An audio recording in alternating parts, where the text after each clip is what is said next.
예수님께서 세례 요한이 잡히신 후에 이제 갈릴리로 오셔서 복음을 전파하셨는데 마가복음 1장 15절에 보면은 이르시되 때가 찼고 하나님 나라가 가까웠으니 회개하고 복음을 믿어라라고 선포하신 거죠. 하나님 나라가 가까이 와 있다는 거죠. 내가 왔다 이 말이죠. 회개하고 복음을 믿어라. 예수님을 영접하라는 말씀입니다. 그리고 시몬, 안드레, 야고보, 요한을 제자로 부르시고 귀신 들린 자를 고쳐주셨고 시몬, 베드로를 가리키죠. 장모가 열병에 걸렸는데 고쳐주시고 또 그런 소문이 쭉 주위에 퍼져나가니까 병든 자들 또는 귀신 들린 자들이 오게 되는데 그들 쫓아내시고 병자들을 고쳐주셨던 거죠. 근데 이제 많은 사람이 점으로 해질 때 또 예수님을 찾아왔어. 많은 사람들이 예수님을 만나려고 했는데 예수님께서 그들을 보시니까 정말 고쳐주고 싶은 마음도 많지만 한편은 찾아온 사람들 중에는요, 예수님이 어떤 목적을 가지고 예수님께서 이 세상에 오시는지, 예수님이 어떤 분인지 잘 알지 못하고 찾아온 것은 사실이었던 거죠. 그저 찾아온 사람들은 주님의 능력을 보고 병 고침을 받거나 혹은 예수님께서 행하는 이적을 보고 구경거리로 삼아온 사람들이 거의 다였던 거죠. 그런데 오늘 우리는 여기에서 중요한 것이 뭡니까? 예수님을 만나러 오기는 와요. 왜 오는지, 예수님이 누군지, 그분이 어떤 일을 하시는지 알고 찾아오면 좋지 않겠냐는 거죠. 그럼 오늘 우리는 이 말씀 속에서, 오늘 본 말씀 속에서 예수님께서 하신 일이 무엇이었는가? 먼저 보면요, 기도하셨던 사실을 알 수가 있는데 35절에 이렇게 말씀합니다. 새벽 아직도 밝기 전에 예수께서 일어나 나가 한적한 곳으로 가사 거기서 기도하시더니 라고 말씀합니다. 예수님께서 회당에서 사람들을 열심히 가르치는 교육 사역을 하시고요, 또 치유 사역도 하셨던 거죠. 몸이 퍽 힘들었겠죠. 피곤하셨겠죠. 그럼에도 불구하고요, 예수님은 베드로 집에 머물다가 새벽 아직도 밝기 전에 일어나셔서 한적한 곳으로 가셔서 기도하셨다고 이렇게 말씀하고 있습니다. 아마도 오늘날 시간으로 계산되면 한 3시 내지 4시경이 된다고 이렇게 성경학자들은 보고 있습니다. 다른 번역에는 아직도 어두울 때 나갔다고 그렇게 번역하고, 그래서 새벽 미명 해가 밝기 전에 나갔다고 표현하고 있습니다. 그리고 일어나서 어디 가서 기도하시는 그 기도 장소는 교회 광야의 어느 한적한 곳에 찾아가서 기도하신 사실을 알 수가 있습니다. 한 새벽 3시 내지 4시경 조용한 한적한 곳에 가서 기도하셨다고 말합니다. 지금 예수님께서 왜 이런 기도를 하십니까? 갈릴리 전역의 선교 여행을 떠나기 전에, 바로 복음 전하기 전에 기도하신 거죠. 어떤 준비보다 아버지 하나님과의 친밀한 교제 속에서 바로 복음을 전하기 위해서 영적인 준비가 필요했기 때문에 기도했던 사실을 알 수가 있습니다. 그래서 한적한 곳을 찾아서 홀로 깊이 하나님 앞에 기도했던 모습이죠. 그래서 오늘 말씀 속에서 기도하시더니라고 말합니다. 이 원래의 뜻은요, 기도를 한 번, 두 번 한 게 아니라 예수님께서 기도의 끈을 늦추지 아니하시고 지속적이고도 열심히 기도하셨다는 뜻이 이 단어 속에 포함되어 있는 거죠. 다시 말씀드리면 계속 지속적으로 기도하시고 열심히 열정적으로 기도하셨다는 의미죠. 예수님께서 자신이 맡은 인류의 구원사역, 온 인류를 죄와 파멸에서 구원하여 천국으로 인도해야 할 그 귀한 구원의 사역이죠. 그 사역을 감당하고 오셨는데 그 중에서도 가장 급한 것은 갈릴리 지역의 사역이죠. 갈릴리 호수를 중심에서 있는 그 지역에 다니면서 복음 전도하는 일을 성공리에 마치기 위해서, 바로 이 일을 이에게 하기 위해서는 육신의 힘으로는 제한되어 있기에 하나님으로부터 영역을 구하는, 능력을 구하는 예절한 기도가 있었던 것을 알 수가 있습니다. 그래서 예수님은 한적한 곳에 가서 새벽 일찍 일어나셔서 기도하셨다라고 말씀하고 있습니다. 한편 예수님께서 이처럼 자신이 기도하심으로 말미암아 기도의 본을 보여주신 거죠. 예수님 친히 기도로서 본을 보였다는 거죠. 그리고 기도를 통해서 기도가 얼마나 중요한가를 여기서 우리들에게 보여주고 있는 모습을 볼 수가 있습니다. 우리 예수님은 늘 기도하신 분이죠. 새벽에 기도하셨고, 언제 기도하셨다고요? 새벽에 잠자는 시간인데 기도하셨죠. 그리고 밤새워 기도하셨죠. 언제 기도하셨다고요? 밤을 새워 기도하셨다는데, 누가복음 6장 12절에 보면 말씀하고 있습니다. 같이 읽어보시겠습니다. 이때 예수께서 기도하시러 산으로 가서 밤이 새도록 하나님께 기도하시고 밤이 새도록 철학기도 하신 모습을 볼 수가 있습니다. 그리고 13절에는 밝음에 그 제자들을 부르사 그 중에서 12를 택하여 사도라 칭하였으니, 제자들을 선택할 때 기도하셨던, 철학기도 하셨던 모습을 볼 수가 있죠. 그리고 누가복음 22장 39절에 예수께서 나가서 습관을 따라 기도하셨다는 거죠. 기도는 습관이 되어야 되는 거죠. 어떻게 습관이 됩니까? 양치질 할 때 어머니 뱃속에서 배워서 나온 사람 한 사람도 없죠. 그래서 한 번, 두 번 계속 하다 보니까 습관이 되어서 지금 식사하시고 난 뒤에 양치질 안 하면 안 되는 거예요. 그게 습관이 되어서 그런 거죠. 우리 기도가 습관이 되어야 되는 거죠. 찬양되면 아멘 하시네. 기도가 뭐가 되어야 된다고요?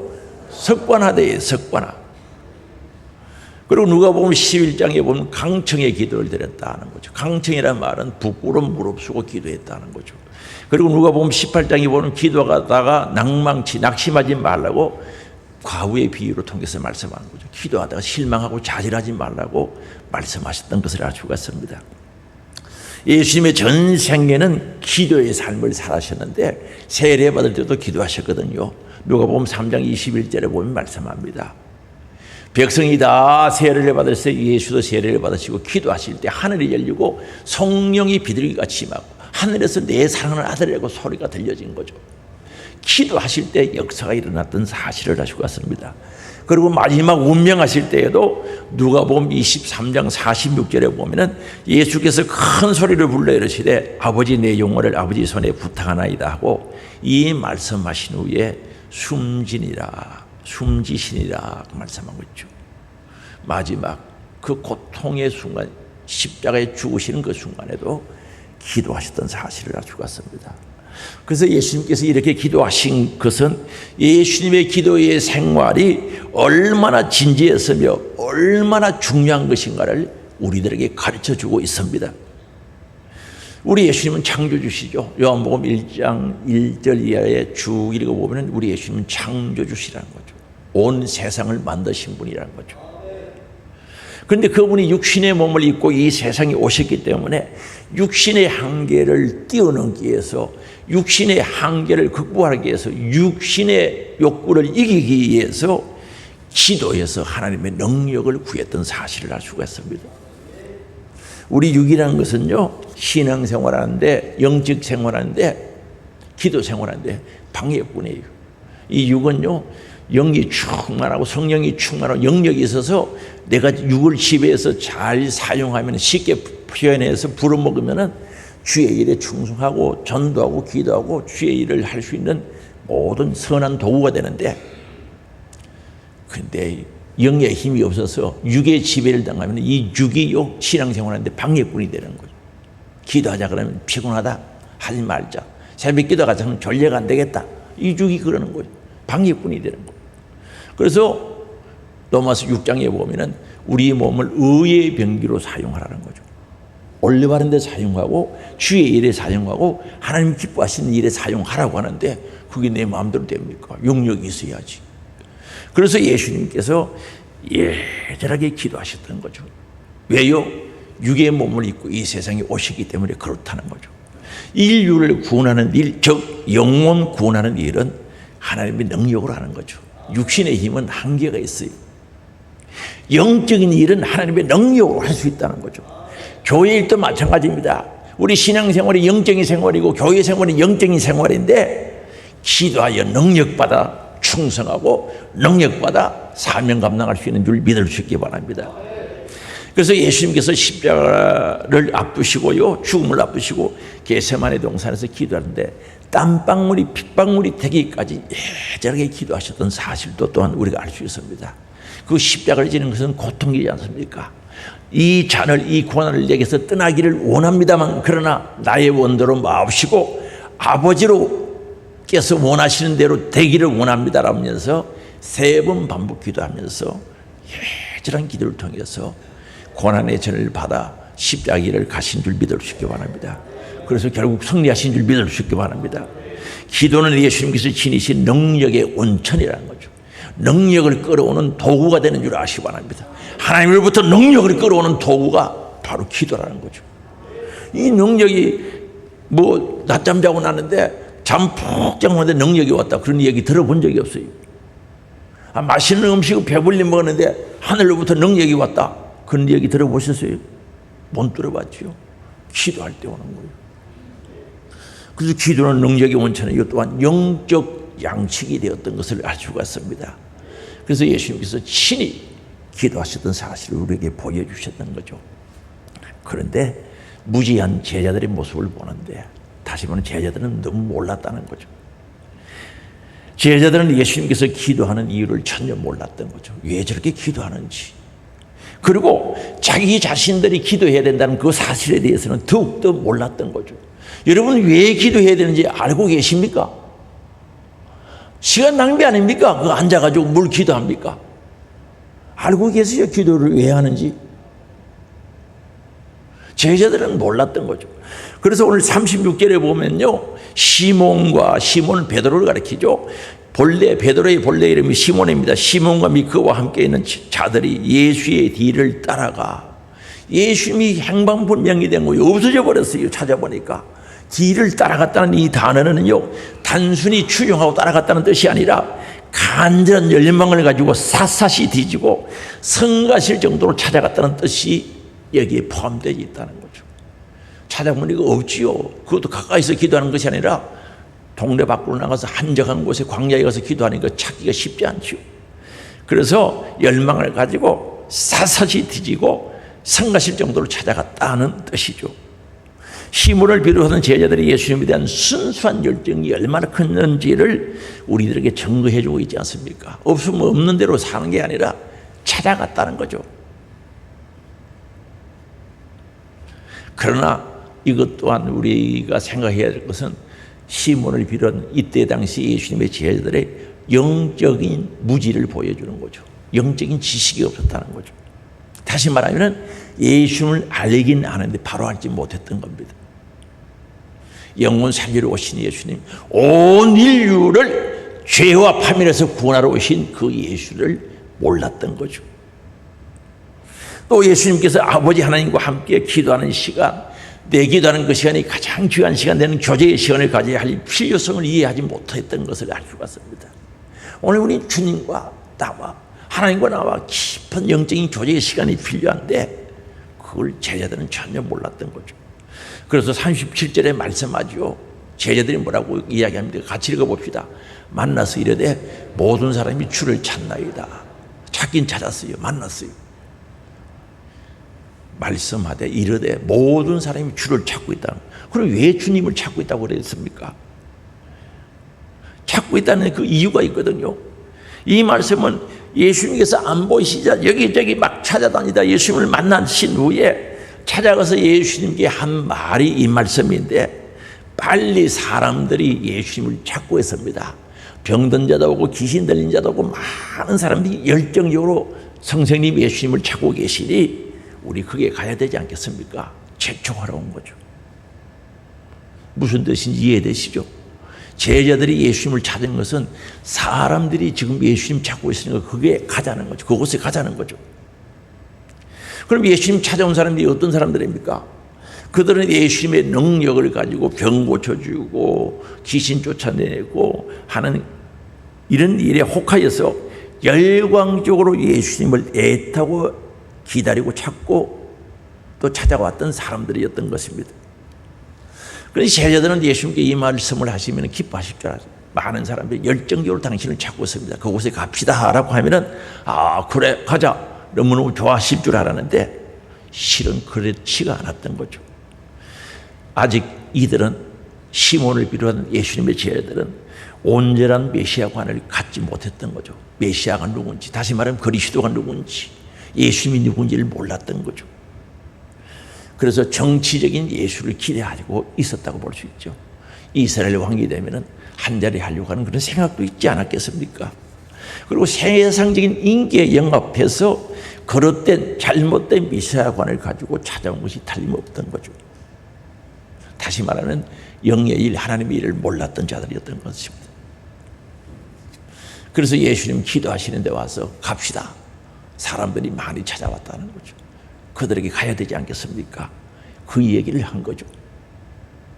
그런데 제자들은 그 후로도 3년 동안 열심히 배우고 훈련받아도 예수님에 대해서 잘 몰랐던 거죠. 바로 예수님 살아생전에 그들은 예수님을 바르게 알지 못했던 사실을 알 수 있는데, 예수님께서 유대 교권주의자들에 의해서 예루살렘에 올라서 고난당하고 십자가에 못 박혀 죽었다 3일 만에 살아난다는 얘기를 몇 차례 했습니다. 그래서 예수님은 이제 예루살렘에 올라서서 고난당하시고 십자가에 못 박혀 죽으시러 가는 그 길에 제자들은 아직도 모르고 예수님이 왕이 되면 한자리 하려고 서로 막 싸우는 거죠. 높은 자리 차지하려고 싸우는 거죠. 아니, 예수님은 지금 십자가에 못 박혀 죽으러 가시는데도 제자들은 예수님에 대해서 몰라서 높은 자리 차지하려고 싸우는 거죠. 예수님 제대로 안 거요, 모르는 거요? 몰랐던 거죠. 예수님이 십자가의 길을 가는데 그들은 도망가 버렸죠. 그뿐만 아니라 그 순간 예수님을 부인하고 예수님 저주까지 하지 않았습니까? 그래서 이들은 다 시리에 빠져서 실망해서 고향으로 돌아가고 바로 갈릴리 바다에 가서 옛날에 고기 잡던 어부로 돌아간 거죠. 답답하죠. 3년 동안 열심히 가르쳤는데 그들은 예수님에 대해서 정확하게 몰랐던 거죠. 여러분, 예수님에 대해서 알고 계십니까? 요즘요, 전도하러 가서 예수 믿읍시다 하면 예수님 아느냐고 물어보면 다 안다 그래. 안다 그래요. 근데 알면은 예수를 믿지. 예수를 알면은 예수를 안 믿을 수가 없죠. 그래서 이 제자들이요, 예수님이 성천하실 때 예루살렘 떠나지 말고 내가 약속하신 것을 기다리려고 했을 때 그들은 기다렸던 거죠. 어디에서? 마가의 다락방에서 120 성도가 매절하게 기도, 오로지 전적 기도 염소다가 열흘 만에 성령이 충만히 임한 줄 아시기 바랍니다. 부활하신 예수님 성령 충만함을 받고 나니까 이제 알겠거든요. 그분이 누군지 알았어요. 내 생명의 주가 되신 분, 그분의 죽음이, 십자가의 죽음이 헛되지 않는 나의 죄값을 위한 죽음인 것을 알고 부활하신 예수님을 믿게 된 거죠. 사도 바울도 마찬가지입니다. 나는 율법의 기준에서, 율법의 의로는 흠이 없다 그랬어요. 빌립보서 3장 6절에 보면 율법의 기준에서는 나는 책 잡힐 게 없는 옳은 사람이라고 그랬어요. 그런데 부활하신 예수님을 만나고 나니까, 성령을 받고 보니까 자기가 죄인인 줄 알았어요. 자기 속에 든 욕심도 알고요. 그래서 오라, 나는 공고한 사람이로다. 이 사망의 몸에서 누가 나를 건져주라. 죄의 삿은 사망인데 사망의 길로 가고 있는 자신을 깨닫게 된 거죠. 그래서 그가 고백한 게 뭡니까? 나는 죄인 중에 괴수입니다 라고 고백했던 것을 알 수가 있습니다. 참으로 예수를 알게 된 거죠. 그러므로 우리는 정말 우리가 얼마나 죄와 무지와 한계와 완고함과 강팍함과 어리석음 속에 살고 있는지를 볼 수 있어야 된다니까요. 아직도 내 속에 죄가 충만하다면 예수 모르는 거 있는 거죠. 무지, 영적인 세계, 예수님을 모르는 거죠. 한계, 내 믿는 믿음의 한계가 조만하면 그 이상 넘어서지를 못해요. 여러분들이 믿는 한계를 넘어가지를 못해요. 여러분들이 생각하고 있는 그 한계를 벗어나지를 못하는 거예요. 그래서 그것만큼만 하는 거죠. 흔히들 이야기하듯이 우물하는 개구리처럼 빤히 쳐다보기는 그만 아는 거죠. 하늘의 범위를 그 정도만 알게 되는 거죠. 그래서 오늘 우리는 내가 알고 있는 지식에, 잘못된 지식의 한계에 갇혀 있으면 더 이상 보지를 못하는 거죠. 개미 쳇바퀴 도시 맨날 그것만 뱅글뱅글 돌고 있단 말입니다. 그래서 완고, 고집이 세지는 거죠.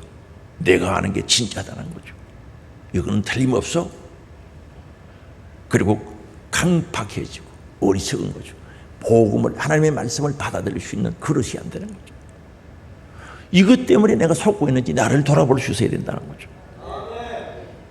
그러므로 우리는 잊지 말고 신앙생활이 가장 필수적인 게 뭡니까? 늘 겸손히 주님 앞에 엎드리고 기도하는 거죠. 우리는 깨어 기도하며 말씀 묵상해야죠. 말씀 묵상하면서 깨어 기도해야 되는 줄 믿을 수 있기 바랍니다. 그래서 성령의 능력을 덧입어 자신 안에 들어있는 죄와 무지, 한계를 극복할 수 있는 힘을 하늘로부터, 하나님으로부터 받아서 이기는 자가 되어야 되는 줄 믿을 수 있기 바랍니다. 그래서 잘못된 아집을 버려야 되는 거죠. 고정관념, 잘못된 관점 버려야 된다는 거죠. 그게 아집이 되는 거죠. 잘못된 가치관을 버려야 되는 거죠. 사람은 자기 가치관에 따라서 움직인단 말입니다. 그래서 잘못된 가치관을 가지고 있으면은 그 가치관에 따라 움직이는 거죠. 이것들 버려야 돼요. 그럴 때 진정 생명 주신 하나님의 능력에 감사하고, 또한 그 능력이 나의 소망이 되고, 그 능력의 힘으로 주님이 원하시는 귀한 일들을 할 수 있다는 거죠. 사랑하는 성도 여러분, 여러분들은 예수님에 대해서 바로 알고 계십니까? 영적 세계를 알고 계십니까? 내 영혼의 때를 확실히 알고 믿고 있습니까? 천국을 믿고 있느냐는 거죠. 군에 있을 때 보면요, 휴가 갈 사람은 금방 편하요. 휴가를 한 보름 후에나 열흘 후에 가는 사람들은 얼굴이 달라요. 정말 다르다니까. 슬슬 준비하거든요. 집에 챙겨갈 것도 슬슬 준비하고 보면 행동이 달라지는 거예요. 어디 간다고? 휴가 간다고, 집에 간다고. 아니, 천국을 바라보고 천국을 믿고 살아가는 사람들이 삶이 달라야 되지 않겠습니까? 보면 표시가 나죠. 저 사람 천국을 갈 준비를 하고 있구나. 표가 나지 않겠어요? 우리 알아도 바로 알아야 돼요. 믿어도 바로 믿어야 돼요. 오늘 제자들 모르면 그렇게 할 수밖에 없어요. 기도하는 것 이해도 안 되고, 기도할 필요성도 못 느끼고, 저기 사람들 왔는데 빨리 가자. 당신 찾고 있습니다. 가자는 거죠. 그때 예수님이 뭐라고 말씀하십니까? 전도하러 가자 그랬거든요. 예수님이 오신 목적은 예수님께서 하신 일을 전하는 일이죠. 전도가 뭡니까? 예수님 오신 일을, 목적을 전하고 예수님이 하신 일을 전하는 거죠. 그래서 오늘 38절에 말씀하고 있습니다. 같이 읽어보시겠습니다. 이르시되 우리가 다른 가까운 말들로 가자. 거기서도 전도하리니 내가 이를 위하여 왔노라 하시고, 전도하러 가자. 내가 이것 때문에 왔다는 거죠. 전도는요, 원해의 뜻이 고지하다, 알리다는 뜻입니다. 그럼 뭘 알립니까? 예수님이 이 세상에 오신 목적을 알려줘. 예수님이 누구신지 알리고, 예수님이 이 땅에서 하신 일을 알리는 게 전도인 줄 아시기 바랍니다. 어렵게 생각할 거 없어요. 예수님이 누군지, 예수님이 이 땅에 왜 오셨는지, 예수님이 하신 일이 뭔지 그걸 알려주고 전해주는 게 전도인 줄 아시기 바랍니다. 제자들은 예수님께서 오신 참뜻을 알지 못하고 병 고치고 귀신 쫓아내는 그 일에서 오신 줄 알았어요. 그 일을 하러 가자고 그랬어요. 물론 그것도 필요해요. 병 고치고 귀신 쫓아내는 것도 필요한데, 그러나 구원받기 위해서 하나의 방편에 불과한 거지 그게 목적이 되어서는 안 된다는 거죠. 그래서 예수님께서 분명히 밝히고 있는 거죠. 내가 온 것은, 참뜻은 그것 때문에 온 게 아니다는 거죠. 전도에서 왔었다는 거죠. 그래서 제자들에게 전도를 재촉하시고 계시는 모습을 볼 수가 있습니다. 우리 예수님은 단순히 이적이나 기적이나 일으키고 세상 사람들이 인기 얻고 세상 부귀 영화에 의해서 온 게 아니라는 거죠. 그럼 예수님께서 세상에 오신 목적이 뭡니까? 인류를 살리려 왔다는 거죠. 죽어가는 영혼, 지옥 가는 영혼 살리러 왔다는 것을 분명히 말씀합니다. 중요한 것은 생명이란 말입니다.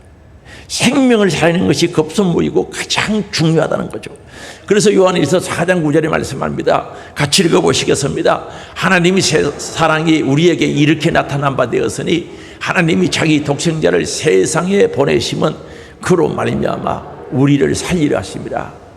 죄값으로 죽은 자들, 지옥 가는 자들을 살리려고 우리 예수님 오신 줄 아시기 바랍니다. 생명 없으면 모든 것이 끝나는 거죠. 하나님께서 주시는 영원한 생명 없으면 모든 것이 끝나는 거죠.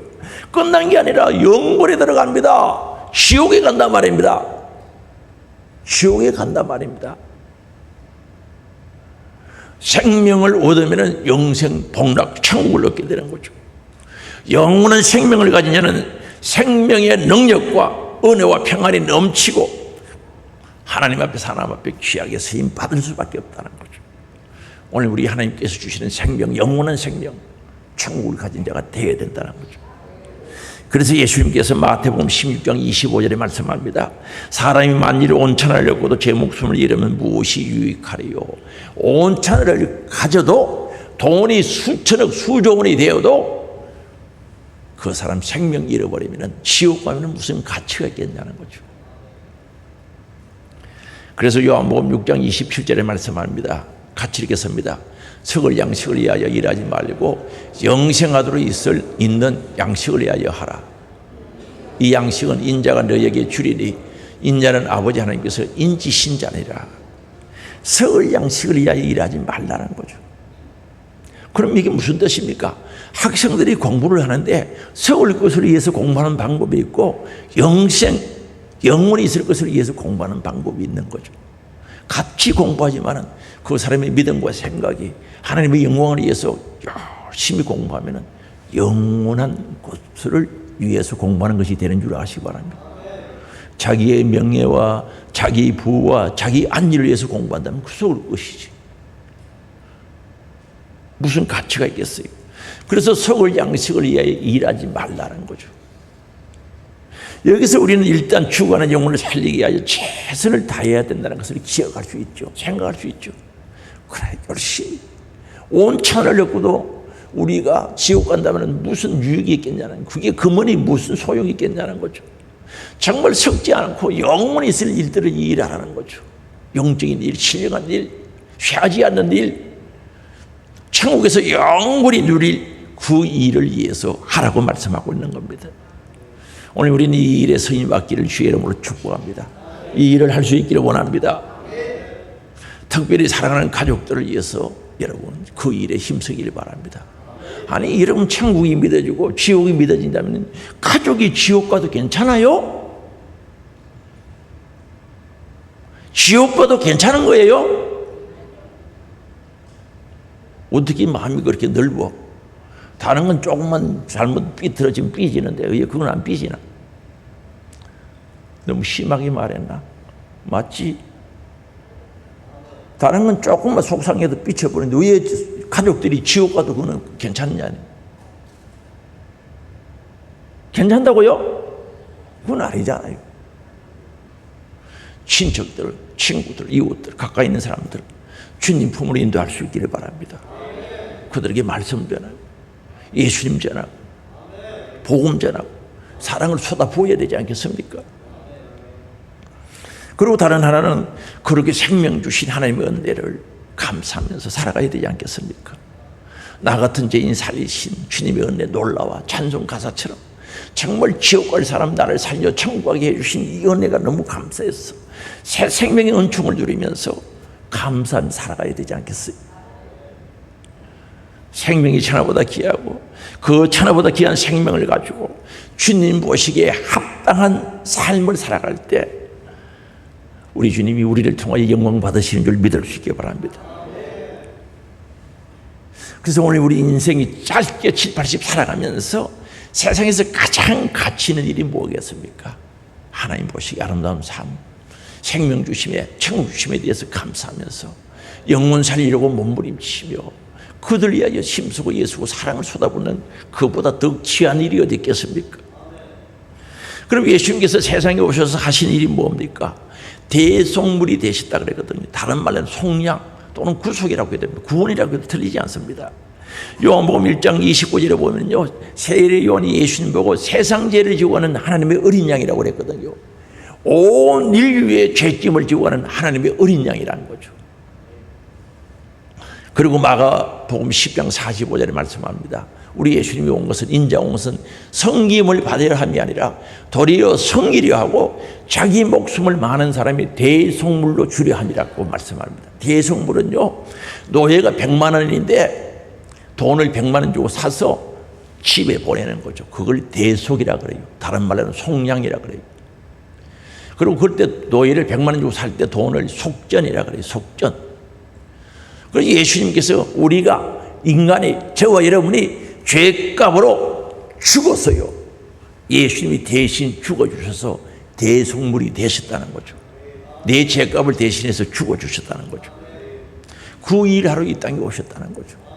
그래서 채찍 맞으시고 조롱, 희롱, 모욕당하시고 십자가 지시고 양손에 양반에 못 박히시고 머리에 가시원 쓰시고 옆구리에 창이 찔려 오전 9시에 못 박히 십자가에 달리신 예수님이 오후 3시, 6시간 동안 십자가에 그 뜨거운 햇빛 속에 물과 피를 쏟으시면서 달려 있었던 거죠.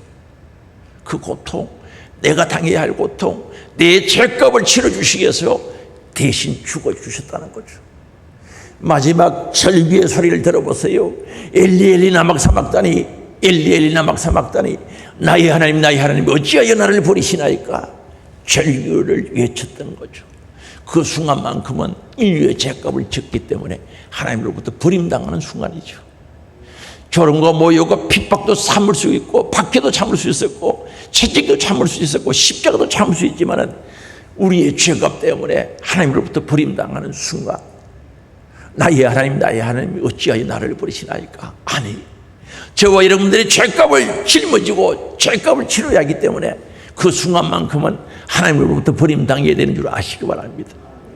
그렇게 해서 우리를 죄 없다 인정받을 수 있도록 죄값을 치러주신 줄 믿을 수 있기 바랍니다. 그게 대속이라, 예수님이 오셔서 하신 일이라 말입니다. 다시 쉬운 말로 표현한다면 예수님께서 이 땅에 오셔서 우리의 죄값을 치러주시고 예수님께서 3일 만에 부활하셔서 영원한 생명을 우리에게 주시고 천국을 주시기 위해서 오셨고 그 일을 하셨다는 거죠.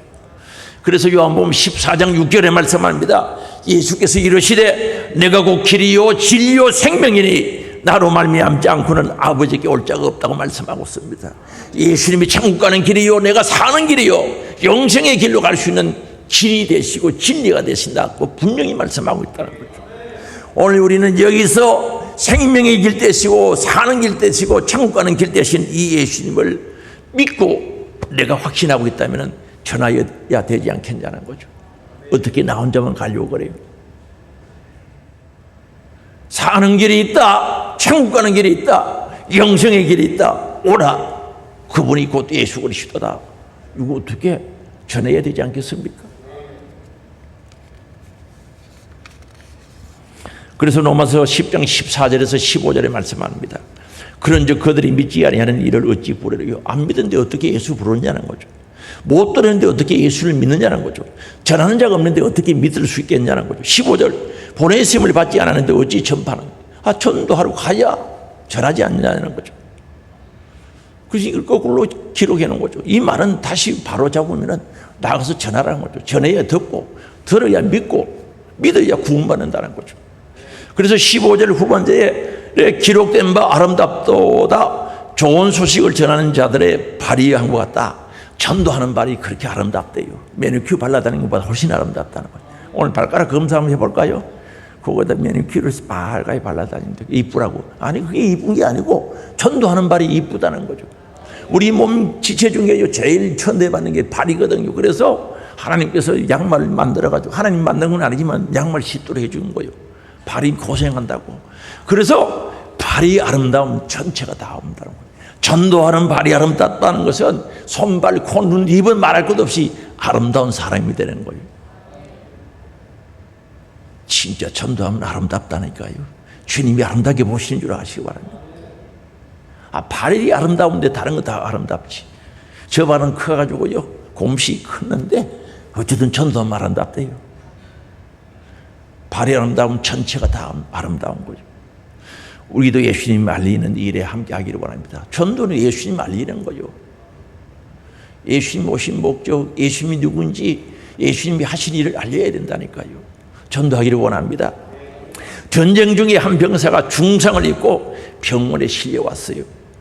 워낙 상처가 심해가지고 소생 가능성이 없었던 거죠. 살아날 가능성이 없었던 거죠. 그런데 군의관이 지나가면서 그 병사를 보고 의무병에게 한마디 한 거죠. 이 친구 내일 새벽까지만 살아있으면 희망이 있어 라고 한마디 던져줬던 거죠. 뭐 아파서 몸부림치는 순간 속에 그 소리를 들은 이 환자 병사는요, 그 말씀 붙잡고 막 새벽까지 죽음의 고비가 막 너무 엄습해와도 살기 위해서 몸부림치고 밤을 지새웠는데 새벽녘 되니까 회복된 거죠. 결국 이 병사는 새벽에 회복되었다는 거죠. 상당히 호전되었다는 뜻이죠.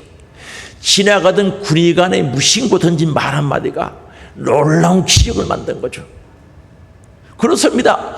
예수 그리스도는 네 인생의 모든 문제의 해결자, 내 죄의 문제를 해결해 주시고 지옥 갈 문제를 해결해서 천국 가게 하시고 생명의 길을 가게 하시는 구원자 되시다는 거죠. 이 말을 듣지 못해 오늘도 멸망의 길로, 지옥의 길로 가는 사람들이 얼마나 많은지 몰라요. 듣긴 들어도 확실하게 몰라서 지옥으로 가는 사람들이 꽤 많다는 거죠. 오늘 오신 분들은 예수님이 누구신지 아십니까? 진짜 알아요? 그 예수님 믿어요? 맞아요? 이거 몰라가지고 지옥 가는 사람이 많다니까. 이 소식을 못 들어서 지옥 가는 사람들이 많아요. 듣긴 들어도 희미하게 잘못 들어가지고 지옥 가는 사람들이 있다니까요. 아직도 영적 죽음의 위기에서 갈급해하는 영혼들이 우리 주변에 얼마나 많은지 말합니다. 살려주세요. 소리치고 있다고 봐야죠. 몰랐어. 그들은 몰랐어. 아직도 몰랐어. 복음을 듣지 못했어. 사는 길을 몰랐어. 천국 가는 길을 몰랐어. 고통 중에 있단 말입니다. 지나가면서 한마디 말에 깊은 중상을 입은 환자가 힘을 가지고 살아나듯이 여러분의 전도 한마디가, 복음제라는 그 한 말씀이 영혼을 살리는 줄 믿을 수 있게 바랍니다. 그래서 우리 예수님께서 오늘 38절에 말씀하신 거죠. 같이 읽어볼까요? 38절. 이르시되 우리가 다른 가까운 말들로 가자. 거기서도 전도하리니 내가 이를 위하여 왔노라 하시고 39절입니다. 이에 온 갈릴리에 다니시며 그들의 여러 회당에서 전도하시고 또 귀신들을 쫓아내시느니라. 전도하셨다는 거죠. 사랑하는 성도 여러분, 주님께서 이루어놓으신 이 구원의 길 감사하시고 나에게 새 생명 주심에 대해서 감사하시기를 바랍니다. 그래서 내 영혼 사랑하는 자가 되기를 원합니다. 먼저 내 영혼을 사랑해야 돼요. 내 영혼의 가치를 알고 내 영혼을 사랑하는 자들이 되기를 바랍니다. 그리고 가족의 영혼 사랑해야죠. 우리 11월 19일이 무슨 주일이라고요? 내 가족 사랑해야지. 여러분, 가족 사랑하는 거 맞아요? 밥 안 먹으면 밥 먹으라고 막 구원해줘. 그것도 사랑이죠. 아이고 식사하셔야죠. 여보 남보 당심 하면서 식사 당연하죠. 그러나 그 영혼을 볼 줄 알아야지. 그 영혼 볼 줄 알아야지. 영혼 사랑해야지. 가족 사랑하시기 바랍니다. 가족의 영혼을 사랑하시기 바랍니다. 이웃의 영혼을 사랑하시기 바랍니다. 이웃의 영혼을 사랑하기를 바랍니다. 전도할 수 있기를 바랍니다. 우린 전도해야 돼요. 예수님을 알리는 일에 서임받기를 원합니다. 귀한 일에, 생명 살리는 일에, 예수님을 전하는 일에, 구원자 천국의 길을 안내하는 또는 인도해 가시는 그 예수님을 전할 수 있어야죠. 한번 물어보고 마칠게요. 여러분의 심령 속에 예수 생명이 있어요? 천국이 있느냐 이 말입니다. 영생이 있느냐 이 말입니다. 그런데 천국 갈 자신 있어요? 만약에 하나님께서 오늘 밤에 부르면 천국 갈 자신 있어요? 지금 이 시간에 하나님이 여러분을 부르면 천국 갈 자신 있어요? 천국 갔는데 왜 왔냐고 집에 가라 그러면 뭐라 그럴 겁니까? 저 옆방으로 가라 그러면 뭐라고 대답할 겁니까? 여러분 천국 문 앞에 갔는데 아이고 왜 왔냐고 물어봐요. 말도 못하고 떠듬떠듬 그럼 옆방으로 가라 그러면 여러분 뭐라고 대답할 겁니까? 그 옆방이 어딘지 아시죠? 아이고 저 하늘 소망교회 목사님이 가와라 캐 왔습니다. 그러려고? 예수 믿음으로 온 거요. 믿음으로 가는 겁니다. 그 믿음으로 가는 믿음은 예수 생명이 있어야 돼. 예수 피가 있어야 돼요. 예수 피가 내 안에 강물이 되고 파도치는 역사가 있어야 되지. 천국이 있어야 되는 거예요. 내 가슴 속에 있는 이 천국, 하나님의 나라의 영광, 내 영혼의 때에 살크고 청가는 정인이 되시기를 주의 이름으로 축복합니다. 주여 한번 부르고 통성으로 기도합니다. 회개하면서 결단 기도합니다.